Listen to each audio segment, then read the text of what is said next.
219年5月，曹操从汉中撤兵，刘备获得了汉中之战的胜利。7月，关羽率军前去攻打襄阳和樊城。那么，此战的战果如何？孙权为何要与曹操结盟呢？本期视频，我们就一起走进关羽围攻樊城及孙刘联盟瓦解。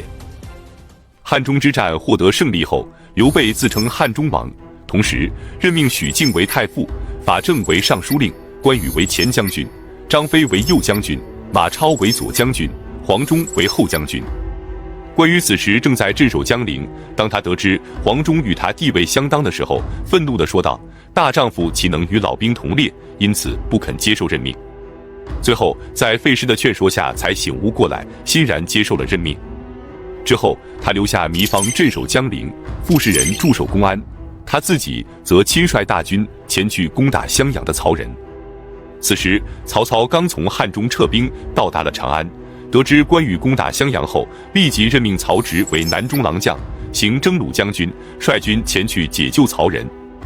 然而命令发布之后，曹植却喝得酩酊大醉，无法领兵出征，这让曹操对他非常的失望，只能另派于禁率领3万人马前去救援襄阳。于禁到达后，曹仁让他和庞德一起屯驻在樊城的北部。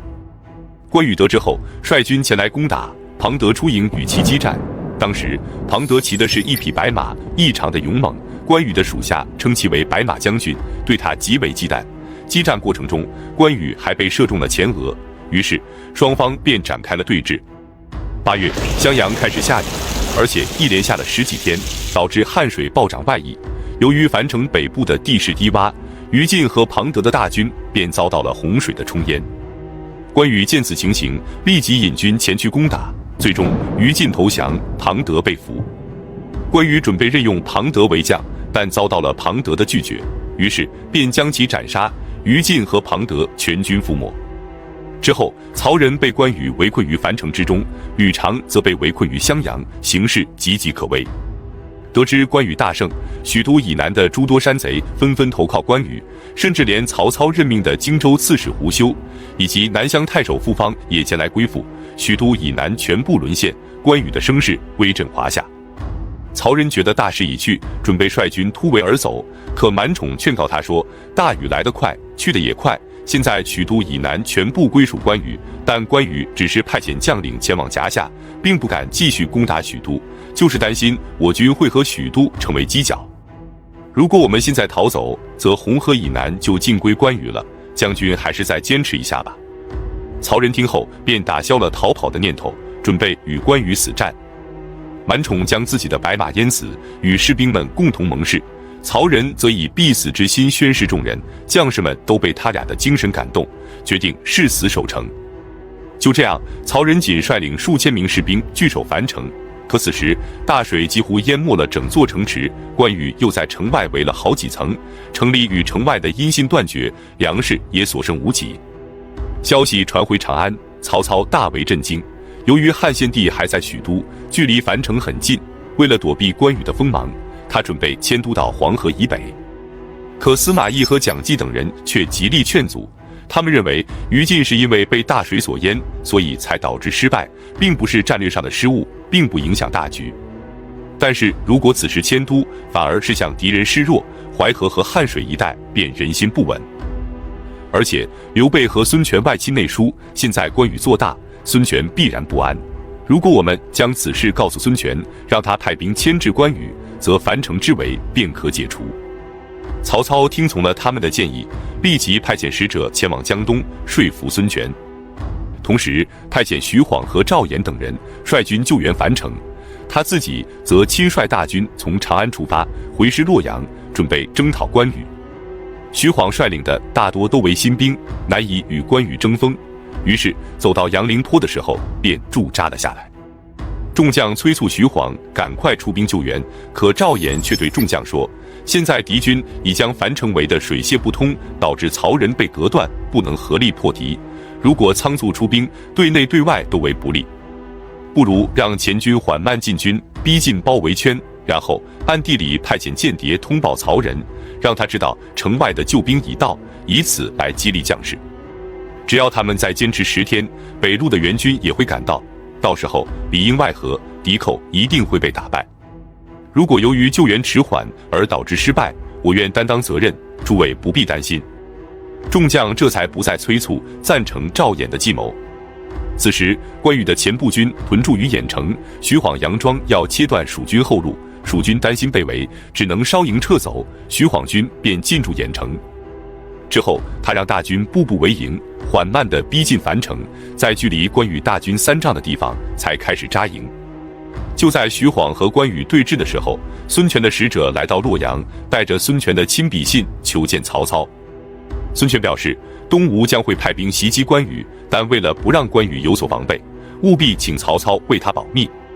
曹操召集属下商议，董昭给曹操献计说，我们可以表面上答应孙权，实际上却故意给关羽泄露情报。这样，如果关羽得知东吴出兵后引军退走，则樊城之围就可自动解除，我方不仅获得了利益，还可以让孙权和关羽相互攻伐。要是我们保守秘密，樊城的将士便不知道外有救兵，想到粮食越来越少，会产生恐惧情绪。倘若有了其他的想法，将会造成不可估量的后果。曹操听从了董昭的计谋，表面上答应孙权保密，实际上却让徐晃把孙权的来信射到围城之中，以及关羽的军营。樊城的将士们得知消息后，斗志倍增，而关羽则开始犹豫不决，进退两难。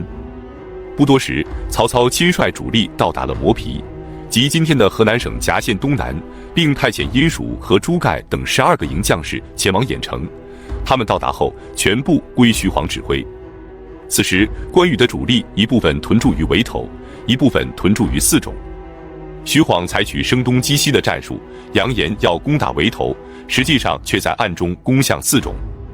关羽得知泗冢将要失守，亲自率领5000步骑兵前来支援。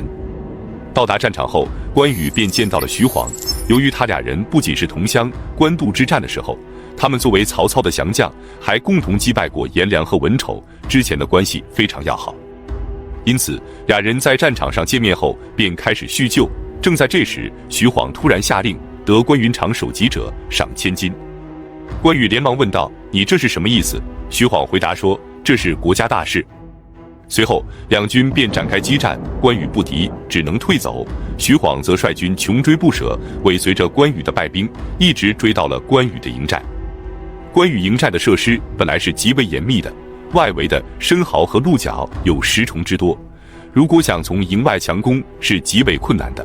可现在，徐晃却趁着关羽大营混乱之机，冲入了关羽的军营，斩杀了蜀将胡修和傅方，一举击破了关羽的大营。关羽无奈，只能率军退往汉水以南。尽管如此，蜀军的舟船仍然占据着沔水，曹军去往襄阳的水路依然隔绝不通。就在这时，吕蒙白衣渡江，兵不血刃，便拿下了公安和江陵。关羽得知后，只能率军回去救援，樊城之围终于彻底解除。关羽退走后，曹仁便召集诸将商议，准备趁机追击关羽，并将其活捉。可赵衍却说，孙权想趁关羽处境困难的时候断其后路，然而他担心关羽回兵救援后，我军趁他们双方疲惫之机采取行动，因此才与我们合作，为我们效力。可实际上，他却打算随机应变，以观胜败。现在关羽已成为孤军，我们不能赶尽杀绝，而是应该留下他，成为孙权的心腹之患。如果我们穷追不舍，孙权就会改变想法，担心关羽被打败后，我军趁机攻打东吴，他就会为我军制造麻烦。我想，魏王此时也一定在为此事深谋远虑。于是，曹仁便放弃追击，任凭关羽退走。不久之后，曹操果然派人给曹仁传令，不得追击关羽。至此，襄樊之战结束。此战不仅挫败了关羽的强大攻势，而且破坏了孙刘联盟，改变了当时的战略格局，使曹操掌握了战略的主动权。那么，东吴是如何偷袭江陵和公安的？关羽为何会败走麦城呢？我们下期接着讲述。219年7月，关羽率军攻打襄阳和樊城，曹操立即派兵支援，结果于禁战败后投降。庞德俘虏后被杀，许都以南尽归关羽。这时，司马懿和蒋济等人给曹操献计，应该立即与孙权结盟，让他出兵牵制关羽。那么，孙权为何要答应曹操攻打关羽？关羽又是如何战败的呢？本期视频，我们就一起走进吕蒙白衣渡江及关羽败走麦城。孙刘两家虽然是盟友，但因为刘备借荆州不还，双方便陈兵相争。后来由于曹操出兵汉中，双方才被迫签订了湘水之盟，但隐患并未消除。之后，关羽镇守江陵，鲁肃镇守路口。由于双方的疆土犬牙交错，多次发生摩擦。可鲁肃认为曹操雄踞北方，孙刘两家应该互相依赖，同仇敌忾，不能因为双方的利益争夺而影响大局。因此，他总是以友好的姿态安抚关羽。然而，就在关羽攻打襄樊的前2年，鲁肃却因病去世了，年仅46岁。鲁肃病逝后，接替他继续镇守路口的是汉昌太守吕蒙。吕蒙的战略和鲁肃不同，他数次给孙权上书说，刘备和关羽都是狡诈之徒，反复无常，不可能与我们友好结盟。关羽之所以现在还没有侵犯我们，是因为主公圣明，我们这些将领在世。如果不趁我们强壮之时打他们的主意，一旦我们不在了，再想施展力量就没有可能了。孙权听后觉得有理，同时他自己对关羽也没什么好感。之前他曾派人为自己的儿子向关羽的女儿求婚，结果关羽不仅不答应，还辱骂使者，拒绝与孙权结亲，这让孙权十分的恼恨。另外，关羽在攻打樊城期间，觉得孙权的援兵过于迟缓，当着使者的面多次辱骂孙权，并且表示一旦樊城攻下，他就率军去灭了东吴。孙权得知后，连忙写信给关羽道歉，但内心却对关羽产生了深深的敌意。之后，吕蒙给孙权上书说，关羽亲率大军攻打樊城的时候，既然还在后方留下了许多的守军，一定是担心我去偷袭他。我本来就经常生病，现在我便以治病为由，带领一部分兵力返回建业。关羽得知后，一定会把守军调往樊城，到那个时候，我们便可趁其不备，夺取南郡。不多时，孙权便公开下达文书，召吕蒙回建业城治病。关羽得知后果然中计，逐渐将南郡的守军调往了樊城。吕蒙返回建业的路上要经过芜湖，驻守芜湖的陆逊便前来拜见。他对吕蒙说，你和关羽的防区接壤，你此刻率军返回，不担心关羽会偷袭你的防区吗？吕蒙假装无奈地说道，的确如你所说，可是我病得很重，实在是没办法呀。陆逊不慌不忙地说道，关羽自负骁勇，骄傲自大，刚取得一点战果就想致力于北伐，如果听说你病重，必然不加防备。如果我们此时出其不意攻伐，必能将其擒拿。你见到主公之后，应该妥善筹划此事。吕蒙听后大惊，没想到陆逊的计谋竟然与自己不谋而合，但是为了不泄露军机，就没有向他说明自己的计谋。随后他告别陆逊，继续前往建业，与孙权密谋此事。孙权问他，既然你以生病为由回来，那谁可接替你驻守路口？吕蒙便极力推荐陆逊。一方面，陆逊深思远虑，可堪大任；另一方面，他没有名气，不会被关羽防备。于是，孙权下令由陆逊代替吕蒙前往路口驻守。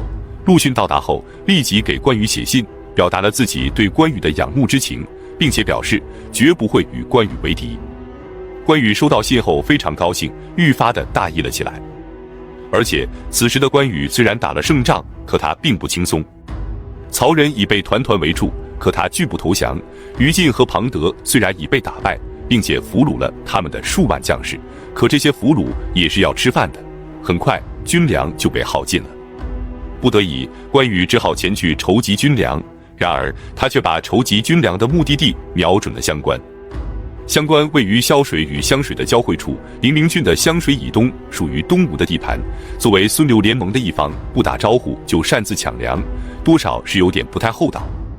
得知此事后，孙权表面上气愤异常，可内心却暗自高兴。他正愁找不到理由攻打关羽，关羽却亲自给了他出兵的借口。于是他任命孙角和吕蒙为左右两路大军的统帅，出兵攻打关羽。可吕蒙却对孙权说，如果你认为孙角有才能，你就任用他；如果觉得我有才能，那就任用我。当年周瑜和程普攻打江陵的时候，由于双方总是不和，差点就误了大事。现在我们要引以为戒。于是孙权便任命吕蒙为统帅，孙角为后援，大军隐蔽前进。11月，大军到达浔阳，即今天湖北省武穴市东北。然后他将精锐士卒埋伏在船舱之内，招募船工在甲板上摇橹，并让这些船工身穿不带甲胄的白衣，装扮成商人的模样。他们沿着长江向江陵进发，沿途遇到关羽的巡哨，以为是普通的商船，也就没有引起警觉，反而所有的巡哨，包括站岗的军士，都被东吴军给俘虏了。就这样，东吴大军神不知鬼不觉地来到了江陵附近，驻守江陵的糜芳和驻守公安城的傅士仁大为惊慌。关羽和张飞不同，张飞经常打骂和惩处士兵，但对士大夫们却极为尊重。关羽则反之，他能很好地善待士兵，却对士大夫们极为专横。因此，糜芳和傅士仁都非常厌恶关羽，而且糜芳还是糜夫人的哥哥，刘备的大舅哥，却总被关羽轻慢。于是他们供应粮草也就不会尽心，这让关羽非常气愤，曾放出话说，等回去之后就立即惩治他俩。糜芳和傅士仁听闻后恐惧不安，而此时东吴军已经兵临城下，如果防守不住，关羽一定不会饶恕他俩，因此二人便更加的慌张。这时吕蒙让于帆给驻守公安的傅士仁写信劝降，傅士仁思虑之后便开城投降了。之后吕蒙率领大军继续挺进江陵，逼迫糜芳投降，糜芳见状也献城投降了。至此吕蒙兵不血刃，便占据了江陵和公安，关羽部下的家属们也全被抓获。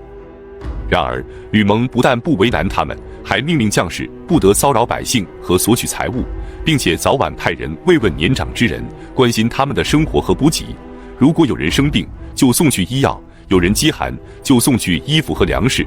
对于关羽府库中的财宝，吕蒙则一毫不取，全部封存。就在这时，关羽被徐晃击败，退守汉水南岸。当他准备与徐晃继续争斗的时候，却突闻江陵失守，于是急忙撤军返回。在回军的途中，他数次派遣使者与吕蒙联络，吕蒙热情地接待了关羽派来的使者，并带他到城中周游，以及到将士们的家中去慰问。有的家属还亲笔写信告诉前线的将士，他们得到了吕蒙很好的照顾。使者回到关羽军中，将士们得知家中不但平安无事，而且所受到的优抚甚至超过了平时，顿时就失去了斗志，很多士卒渐渐溃散而去。随后孙权也赶到了江陵，他立即派遣陆逊前去攻占夷陵和秭归，切断关羽入蜀的退路。关羽得知后，多次向驻扎在上庸的刘封和孟达求援，但刘封和孟达却以上庸3郡刚占领不久，不敢轻易离开为由，拒绝了关羽的求援。至此，关羽彻底陷入了进退两难、腹背受敌的困境。无奈之下，他只能率军向西，前往麦城，即今天的湖北省当阳市东南。然而，麦城城内根本没有军粮，更是雪上加霜。于是关羽便派人向孙权请求投降，可吴范却对孙权说，关羽一定是诈降，目的是拖延时间逃跑，不可相信。于是他立即命令朱然率领5000精兵埋伏在麦城以北20里的地方，派潘璋率领500精兵埋伏在前往临掬的山僻小路。临掬即今天湖北省远安县。果然，关羽投降是假。12月，他只率领少数骑兵从麦城突围而走，剩余的部下则全部投降了东吴。关羽一路向北逃到临掬的时候，潘璋的精兵早已等候在此，于是双方展开激战。可关羽身边只有数十骑，很快关羽本人就被潘璋部下的司马马忠给擒获了。最终，关羽及其长子关平等人全部被杀。至于《三国演义》里大书特书的周仓，则是虚拟人物，历史上并无此人。关羽死后，他的首级被孙权送给了曹操，曹操以诸侯之礼安葬了关羽。之后，曹操上表朝廷，任命孙权为骠骑将军，兼领荆州牧，封南昌侯。孙权则派校尉梁豫向朝廷进贡，并将之前俘虏的朱光等人送还给曹操，以示交好。至此，一代战神关羽就此陨落。他以忠诚和义气被后世铭记，对后世的影响十分深远。民间尊其为关公，历朝历代皆有加封。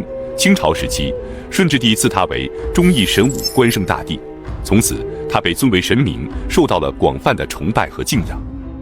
为了纪念关羽，他的墓地有3处地方：成都的关羽墓是蜀汉政权为了纪念他修建的衣冠冢，湖北当阳的关陵是埋葬关羽身躯的地方，洛阳的关林则是埋葬关羽首级的地方。本期视频就到这里，感谢观看，下期再见。关羽败走麦城之后，孙权遣使入贡，向曹操称臣，并劝说曹操取代汉献帝，自称大魏皇帝。那么曹操为何没有听从孙权的建议立即称帝？曹丕刚刚继位后，又为何要急着称帝呢？本期视频我们就一起走进一代枭雄曹孟德病逝及曹丕篡汉称帝。219年，孙权遣使入贡，建议曹操取代汉朝自立为帝。曹操把孙权的来信展示给群臣观看，并笑着说道：“孙权小儿，这是打算把我放在炉火上烤吗？”属下群臣则趁机向曹操劝进，他们表示汉家气数已尽，如今天下10分，殿下已有9分，所以不必再行谦让，即刻取代汉朝，顺应天意。可曹操却说：“如果天命在我，那我就做个周文王足矣。”4年正月，曹操还军洛阳。220年3月15日，农历正月23，一代枭雄曹操在洛阳宫病逝，终年66岁。临终之前，他留下遗令写道：“天下尚未安定，所以不用遵循古代的丧葬制度，死后所穿的礼服和活着的时候一样就行。文武百官前来哭吊，哭15声就可以了，安葬完便可脱掉丧服。各地驻防的将士不得离开驻地，各地的官吏则各守其职，不用前来奔丧。至于我的墓地，跟西门豹的祠堂靠近就行，不要用金玉珍宝陪葬。我的婕妤和妓女们需安置在铜雀台居住。”220年4月11日，农历2月21，曹操被安葬在安阳高陵，即今天的安阳市安丰乡西高穴村。为了防止有人盗墓，他还设置了72遗冢，让后人苦寻了1000多年，直到2009年，河南考古部门才认定安阳西高穴大墓的2号墓就是曹操的陵墓。然而，此事却引起了极大的争议。当时有个非常流行的段子，说曹操的墓葬里发现了2具骸骨，其中有1具是小孩的，专家便当场断定，小孩的骸骨是小时候的曹操，老人的骸骨则是老年的曹操。当然，这只是个段子。经过多年的考察和认定，直到2023年，河南安阳的曹操高陵遗址博物馆终于开馆亮相，曹操具体的埋葬地也终于水落石出了。那么，曹操去世后，他的王位该由谁来继承呢？曹操共有25个儿子，其中有4个儿子先后出现在曹操的视野里，他们分别是曹昂、曹冲、曹丕和曹植。曹昂是曹操的长子，由于生母刘氏早亡，从小便由郑氏丁夫人抚养长大。197年，曹操征伐张绣，张绣本来都已经投降了，结果由于曹操看上了张绣的审慎，导致张绣复叛，最终长子曹昂、猛将典韦、侄子曹安民全都在此战中战死。曹昂死后，曹操便有意栽培曹冲。曹冲是由曹操的小妾桓夫人所生，从小就聪明仁爱，与众不同，深受曹操的喜爱。曹冲称象的典故说的就是他。然而13岁的时候，曹冲就患病夭折了。接下来被曹操看中的就是卞夫人所生的曹丕和曹植，他们2人都是建安文学的杰出代表，与父亲曹操并称为3曹。起初，由于曹丕年长，曹操便打算传位给他。210年，铜雀台落成，曹操让众人登台作赋，结果曹植写下了著名的《登台赋》，让曹操感到非常的惊奇。而且他发现曹植思路敏捷，谈风见锐，每次提问都能应声而对，脱口成章，再加上性情坦率自然，不讲究庄重的仪容，车马服饰也不追求华丽。渐渐的，曹操便开始喜欢曹植，准备将他列为接班人。由于曹操自己抉择不定，时间一长，属下的官员便逐渐形成了2个派系。其中贾诩、崔琰、司马懿、陈群、桓阶、邢仪、吴质等人拥护曹丕，丁义、杨修、孔贵、杨俊、贾逵、韩丹纯等人则拥护曹植。那么曹丕和曹植是如何明争暗斗的？丁义两兄弟以及杨修等人的结局如何？贾诩又是如何用一句话改变了曹操的决定？如果你想更加全面地了解这方面内容的话，我给大家推荐抖音精选 App， 它是抖音官方新推出的产品，里面不仅有更加全面的三国知识，还有各个朝代以及各个历史人物的故事，让你对同一个历史事件获取多方位、多维度的深入了解。而且为了方便我们能够更加系统地了解知识，它还将各个领域的优质视频以合集的形式整理好，我们只需要点击想要了解的类目就能进行浏览观看。现在点击视频左下角的链接就能立刻开始体验，我们的内容也会在里面持续更新。接下来就用我们的视角继续来了解曹丕和曹植的争斗。在拥护曹植的阵营中，实力最强的当属杨修，他的父亲是弘农杨氏4世太尉的杨彪，他自己由于智谋过人，被曹操任命为主簿。由于他是曹操的近臣，消息特别灵通，所以在他的出谋划策之下，曹植逐渐占据了上风。然而曹丕阵营的司马懿和贾诩更是不同凡响，在他们的帮助之下，曹丕终于战胜了弟弟曹植，被立为了魏王的太子。曹操病逝后，曹丕又顺理成章地继任了魏王以及汉朝的丞相。同年的11月25日，汉献帝在曹丕的逼迫之下正式禅让帝位，但是按照礼仪，曹丕还需要进行3次辞让。12月11日，曹丕在繁阳亭正式接受禅让，即皇帝位。繁阳亭即今天的许昌市临颍县樊城镇。之后他便进入许都，改延康元年为黄初元年，国号为魏，追尊曹操为武皇帝，庙号太祖。他进入许都，那么之前的汉献帝刘协就得离开许都，于是他将刘协封为山阳公，以着陆城为都，10邑1万户，地位在诸侯王之上，并且允许他奏事不称臣，受诏不拜。至于刘协被封为王的4个皇子，则全部降为了列侯。